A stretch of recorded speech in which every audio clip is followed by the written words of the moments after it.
In these daily habits, we will focus on just one thing at a time, starting with sleep.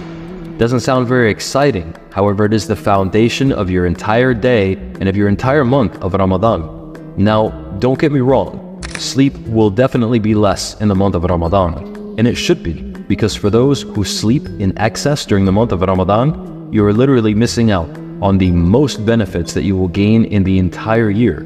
You're missing out on the best personal growth, and you're missing out on the highest return on your investment. It's essentially like sleeping during peak work hours when you're expecting a promotion. That sounds pretty stupid, doesn't it? I agree. It does. So don't do it. Rather, limit yourself to a certain amount of sleep every day, or occasionally take a nap in the middle of the day, then that is better for you. The Nabi sallallahu alaihi wasallam would sleep very, very little. And today, in this day and age, the scholars also have trained themselves to sleep very little. Now, do not misunderstand. I am not telling you to be a walking zombie who is exhausted. This can lead to accidents at work or even in your car with your family. Do not be falling asleep during the day. If you find yourself in such a dangerous situation, simply pull over and take a 7 to 8 minute nap in your car. Set your alarm. You'll find yourself recharged.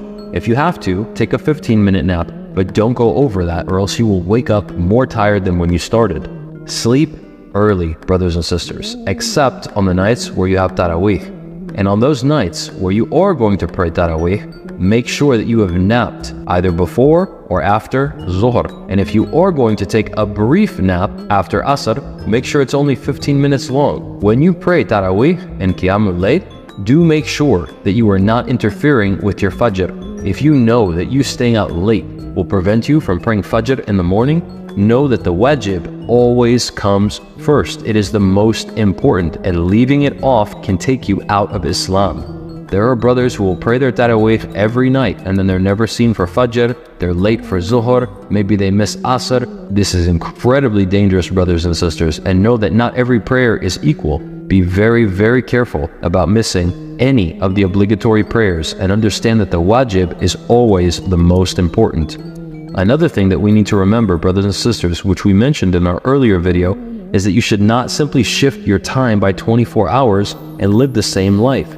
You should be living a very different life in Ramadan. This is your boot camp. This is your madrasa. This is your opportunity to get that raise, to increase in your rank, to increase to a higher level of taqwa. You should be daily inserting yourself into the Quran with tadabbur. You should be replacing eating and prep times with study times.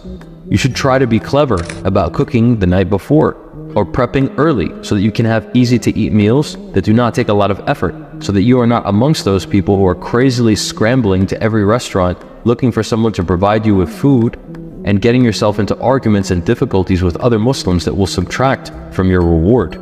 Prepare easy morning meals. I'll share a recipe with you that I particularly love and is excellent both for suhoor and iftar. Take 10 smaller dates, dried dates, or 5 or 6 larger ones. Boil them with about 200 milliliters of water. You don't have to boil them, you can just take the boiled water out of the kettle and pour it on top of them. Add about 3 scoops of powdered milk or a sachet of some kind of your favorite powdered milk substitute, and then mix it with just a little bit of salt and some real butter, perhaps a teaspoon of real butter on top, and mix it together. This is a recipe for date milk, and it is something that is incredibly nourishing, and it is a combination of all the things that the Nabi sallallahu alaihi wasallam himself used to have: milk, dates, butter, and of course every human needs salt and water. And so all of these together are incredibly satiating and are a great way to boost your energy and to also rehydrate after a hard day. And that brings me to the next point, brothers and sisters. Do not gorge yourself in the morning. Do not eat to excessive amounts at night either. This is a time of weakening your physical body and increasing your spiritual strength and closeness to Allah. So do not go to excess. And when you do break your fast, make sure that you do a slow reintroduction of fluids. This is a matter of kidney health. Rather than immediately chugging down 1 liter of water, which will shock your system and actually harm your kidneys, rather have about 300 milliliters at most within the first half hour to 1 hour after you break your fast. Don't worry, it seems like very little, but you still have plenty of time in order to rehydrate yourself. as much as 2 or 3 hours before you go to sleep. Avoid carb-heavy meals and stick to mostly proteins and fats at night so that you can get a good night's rest. Also, you should try to do your workout around Asr time. Why is this? Well, many people are not adjusted to fasting, and so for the first entire week of Ramadan, they're going to be mostly sleeping and feeling miserable. But for those people who followed my advice and who prepared in advance, these people will be ready, and these people will be able to exercise. But there's almost nothing worse than exercising early in the day, being dizzy, feeling nauseous, having a headache, and having the worst kind of pain. Why? Because you lowered your glucose level after exercise and you have no food in order to increase it, and your body is not adjusted to burning fat. And so what happens? You put yourself in a very bad situation, which is a little bit dangerous for your body, where you may even be tempted to break your fast. Astaghfirullah. If this comes down to it, brothers and sisters, and your health is in danger, then by all means, break your fast and make up for it later. Do not put yourself in danger and do not harm yourself. But it is better to avoid this situation entirely. And how do you avoid it? Be smart about your exercise. Have your meal, or whatever it is that you have for iftar, ready. Have your rehydration solution ready with a little bit of salt, a little bit of potassium, perhaps a bottle of coconut water with a little bit of salt added and some honey. These are effective rehydration solutions, as well as the date milk that I mentioned earlier, as long as it's sufficiently hydrating. Have these ready so that when you break your fast and after your workout, you are not absolutely dizzy and trying to find your way through your kitchen and trying to make something for yourself when you're literally shaking. Also, brothers and sisters, when you exercise, start small. Start with just a few minor exercises. Start with stretches to get your energy up. Start with minor movements. Start with jumping jacks, maybe some jump rope if you have it available, push-ups, walking the stairs. Now, brothers and sisters, we move on from micro workouts, working out a little at first and then getting stronger and stronger along the way, into a popular supplement that many people use during Ramadan that I would like to warn you and teach you about, and that is creatine monohydrate. Now, it is well known, and there's a tremendous amount of literature around this particular supplement on its incredible effects. It's not just for retaining and growing muscle, which is proven to help in both cases actually. It's for athletic performance, cognitive performance. It's been found to help retain muscle mass in aging seniors when taken daily, and to prevent muscle wasting and muscle loss.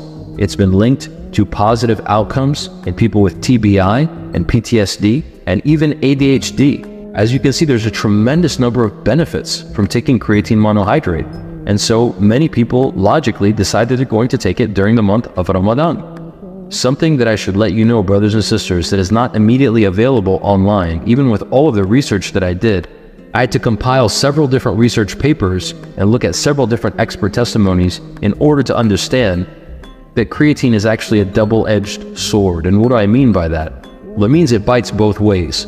It can help you to do what you want to do, especially when you're properly hydrated. It will make the day easier for you. It will make you stronger and more focused.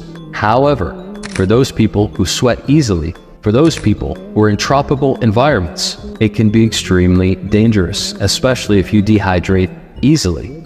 So, for that reason, people who are regularly taking creatine might want to either reduce their intake or consider stopping entirely during the month of Ramadan. If you do take it, taking as little as 2 to 5 grams can be safe, especially if you have not already preloaded, because this will not oversaturate your muscles, and rather you will just have a boost to do what you need during the day, and then it can level off without saturating and changing your hydration status or giving you digestive problems, which you especially don't need during the month of Ramadan. Furthermore, brothers and sisters, make a plan for your Quran reading. Make a plan so that every single day you are consistently reading the same amount that you set out to read, and do not do any less. It is very easy to get behind, so you need to start strong, fresh out of the gate. And how do you do that if you don't have an exact plan? If you don't have a daily register and log of what it is you intend to do and how you intend to do it? Make sure that you're doing these before and after Ramadan, not just during. And that brings me to my next point. Start thinking of how you will maintain these changes in yourself after Ramadan, brothers and sisters, because the goal is to continue. The goal is to keep these changes that you have placed in yourself these hard-earned changes that you are going to want to be a permanent part of your character. Your deen and your progress in the deen should consistently be going up. Your taqwa of Allah should increase and not reduce itself again. Your istighfar, your worship, all of these things should increase. After you've focused on these main things, we can add a few little things on the periphery that may make life a little bit easier for you. No coffee or black tea at night. This is incredibly important, brothers and sisters, and there's a reason why. If and when you drink that caffeine, it takes from 4 to 6 hours to exit your bloodstream. And so if you're drinking that right after Maghrib, how many hours do you think it will be until you fall asleep? Likely less than 4 to 6. But even for those who manage to sleep after drinking caffeine, what you will find is that you wake up miserable because you actually haven't had any proper sleep. Coffee will prevent you from achieving your deepest levels of sleep, and so though superficially you have slept and your body has slept, your mind is exhausted. Next, develop a cooling strategy for yourself. This is especially important in very hot areas. Try to always find shade. Try to find a way to bring shade with you. Try to wear cool clothes that are modest and cover you, but are also not suffocating. Try to dress in layers appropriately, not layering too much, and trying your best to maintain your hydration status. And so in this way, you can preserve essentially a lot of your hydration status for later on in the day so that you have enough energy to actually focus and study and work out. Now, these are some of the most practical daily tips that you can use in your Ramadan time.